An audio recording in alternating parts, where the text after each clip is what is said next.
प्रभु यीशु मसीह के नाम में आपको अनुग्रह, शांति और आशीष मिले। 4 मित्र थे और उन चारों में से एक उनका गुरु टाइप था। मित्र ही था लेकिन उसके अंदर लीडरशिप, अगुवे वाली काबिलियत थी, तो उसको एक तौर से अपना बड़ा भाई और गुरु की तरह मानते थे। और ये चारों बाइबल स्टूडेंट्स थे, बाइबल का अध्ययन करते थे और वो उन बातों को फॉलो करने की अपने जीवन में कोशिश करते थे। तो एक बार इन चारों के बीच में बात हुई कि बाइबल में सबसे सुंदर घटना कौन सी हर एक को लगती है, कौन सा बहुत रुचि वाला हिस्सा है, बाइबल पोर्शन है। तो एक ने कहा कि जो सृष्टि की कहानी है या कथा है वो सबसे इंटरेस्टिंग लगती है कि कैसे परमेश्वर ने 6 दिन में पूरी दुनिया को बनाया, पेड़ों को, जीव जंतुओं को, मछलियों को, पक्षियों को, चांद और सूरज को अपने काम में लगाया, रोशनी बनाई और फिर ये सब तैयार करके मनुष्य की सृष्टि की। मिट्टी से बनाया उसको और अपनी सांस फूकी और मनुष्य एक जीवित प्राणी हो गया। और फिर उस मनुष्य आदम से उसने उसकी स्त्री की रचना करी, हवा की रचना की, जिसको हवा कहते हैं, ईव कहते हैं।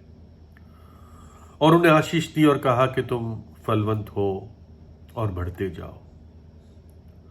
है ना, एक बाप जैसे आशीष देता है, आशीर्वाद देता है, परमेश्वर पिता ने आदम और हवा को आशीष दी, उनके लिए सारा प्रयोजन किया, उनके जीवन की जरूरतों के लिए सब कुछ प्रोवाइड किया।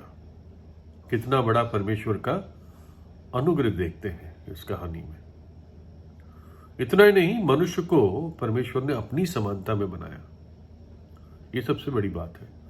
किसी और प्राणी को नहीं, सिर्फ मनुष्य को अपने हाथ से बनाया और अपनी समानता में बनाया और उसको अपनी संगति में रखता था, रोज मिलता था परमेश्वर उससे। लेकिन पाप के कारण मनुष्य परमेश्वर से दूर हो गया। दूसरे ने कहा कि मुझे तो पहाड़ी प्रचार सबसे सुंदर लगता है।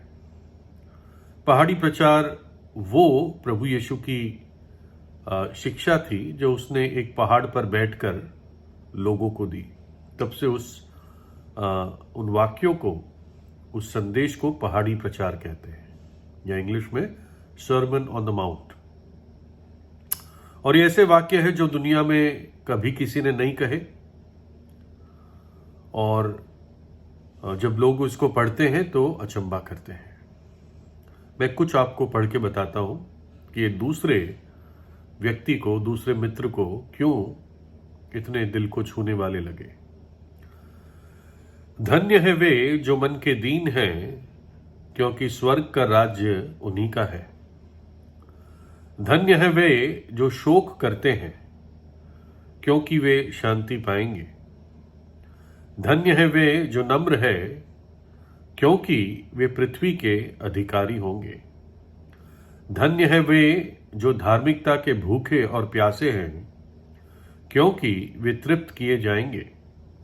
धन्य है वे जो दयावंत है, क्योंकि उन पर दया की जाएगी। धन्य है वे जो मन के पवित्र है, क्योंकि वे परमेश्वर को देखेंगे। धन्य है वे जो मेल कराने वाले हैं, क्योंकि वे परमेश्वर के पुत्र कहलाएंगे। है ना। और उसमें बहुत सुंदर वचन है जिसमें हमारा जीवन चैलेंज होता है, और ये मत्ती की पुस्तक 5, 6, 7 अध्याय में पाया जाता है। तीसरे मित्र ने कहा कि मुझे तो कैसे परमेश्वर अपने लोगों को आने वाले प्रकोप से बचाता है, ये घटना सबसे रुचि वाली लगती है। जो भविष्यवाणियां प्रकाशित वाक्य आखिरी पुस्तक जो बाइबल की है उसमें दी गई है कि कैसे परमेश्वर अपने लोगों को बचाएगा, उनको आने वाली सारी विपत्तियों से बचा लेगा और संसार पर भयानक दंड आने वाले हैं। भविष्यवाणियां कहती है कि 7 साल का महाक्लेश इस जगत पर आएगा। ये कोरोना वायरस वाला जो पैंडेमिक है, महामारी है, ये उन सारी विपत्तियों के सामने बहुत छोटा दिखेगा। बहुत भयानक समय आने वाले हैं, आप खुद पढ़ सकते हैं। और कैसे प्रभु यीशु मसीह अपने खून खरीदों को, जिन्होंने पश्चाताप किया है सच्चा और अपने पापमय जीवन को त्यागा है उसके अनुग्रह से, उनको कैसे बचाएगा। उसने कहा तीसरे मित्र ने कि मुझे वो सबसे रुचि वाली बात लगती है। और फिर चौथे का जब नंबर आया, जिसको वो अपना गुरु समान मानते थे, जो मुझे समझ में आया, उसने बाइबल का ये एक हिस्सा पढ़ा जिसमें लिखा है, क्योंकि चाहे अंजीर के वृक्षों में फूल ना लगे और ना दाख लताओं में फल लगे, जलपाई के वृक्ष से केवल धोखा पाया जाए और खेतों में अन्न न उपजे, भेड़शालाओं में भेड़ बकरियां ना रहे और ना थानों में गाय बैल हो, तो भी मैं यहोवा परमेश्वर के कारण आनंदित और मगन रहूंगा और अपने उद्धारकर्ता परमेश्वर के द्वारा अति प्रसन्न रहूंगा। कहता है अंजीर के वृक्ष में फूल न लगे, क्योंकि फल फूल के बाद ही आता है। दाख लताओं में फल न लगे, जलपाई के वृक्ष से धोखा पाया जाए, उसमें भी फल नहीं आया। खेत में अन्न न हो, भेड़शाला खाली हो, गाय बैल ना हो, तब भी मैं यहोवा परमेश्वर के कारण, प्रभु यीशु मसीह के कारण आनंदित और मगन रहूंगा और अपने उद्धारकर्ता प्रभु के द्वारा अति प्रसन्न रहूंगा। ये सारा समझाने का समय नहीं है, लेकिन मैं आपको निचोड़ में बताता हूं इनके अर्थ। अगर मेरे पास सही मकान नहीं है रहने का, अगर मेरी पत्नी से जो मैं आशा करता हूं, अगर उसमें मेरी आशा टूटती है, जो बच्चों से आशा रखता हूं वो आशा टूटती है, धोखा पाया जाता है, अगर मेरे पास सही काम नहीं है, नौकरी नहीं है, यानी इनकम नहीं है, अगर मेरे पास सही संगति नहीं है, सही मित्र नहीं है, अगर मेरे पास कोई सपोर्ट नहीं है, कोई सहायता नहीं है, सब जगहों से निराशा है, लेकिन फिर भी मैं अपने प्रभु यीशु के कारण आनंदित और मगन रहूंगा और अपने उद्धारकर्ता प्रभु के कारण अति प्रसन्न रहूंगा। इन सब चीजों के ना होने के बावजूद मैं फिर भी आनंदित रहूंगा। ये नहीं कि मेरे पे निराशा नहीं आती है, लेकिन मैं उस पर उभर कर मैं अपने प्रभु यीशु में आनंदित रहूंगा।